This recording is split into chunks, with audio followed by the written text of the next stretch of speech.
আসসালামু আলাইকুম ওরহমতুল্লাহ। কোরআন শুনতে ফেরেশতাদের ভিড়। উসাইদ বিন হুজাইর রাদিয়াল্লাহু তাআলা আনহু বর্ণনা করেছেন, এক রাতে তিনি কোরআনের সূরা বাকারা তেলাওয়াত করছিলেন।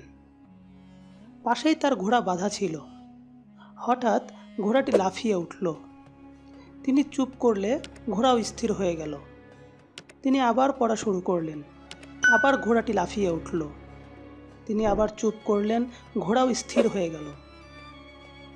এভাবে তিনি আবার পড়লে ঘোড়াটি লাফিয়ে ওঠে, আবার যখন চুপ করেন তখন স্থির হয়ে যায়। এবার তিনি থামলেন। তার ছেলে ইয়াহিয়া ঘোড়ার পাশেই ছিল। ছেলের ক্ষতির আশঙ্কা করে তিনি তাকে দূরে সরিয়ে নেন। অতঃপর আকাশের দিকে মাথা তুলে কিছু একটা দেখেন। সকালে মহানবী সাল্লাল্লাহু আলাইহি ওয়াসাল্লামের কাছে তিনি পুরো ঘটনাটি বর্ণনা করেন।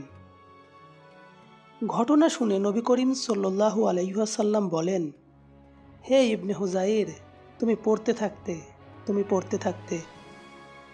তিনি বলেন, হে আল্লাহর রাসূল, আমার ভয় হচ্ছিল ঘোড়া আমার ছেলে ইয়াহিয়াকে পদদলিত করবে, কেননা সে ঘোড়ার খুব কাছেই ছিল। তাই ছেলের কাছে যাই। এরপর আমি মাথা ওপরে তুলে আকাশে কিছু একটার ছায়া দেখতে পাই। তাতে অনেক বাতি ছিল। এরপর আমি বের হলে আর কোনো কিছু দেখিনি।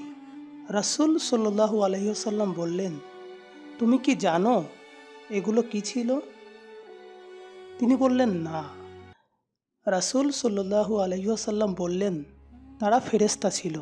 তোমার আওয়াজ শুনে কাছে এসেছে। তুমি পড়তে থাকলে মানুষও তাদের দেখতে পেত। তারা মানুষের আড়ালে থাকতো না।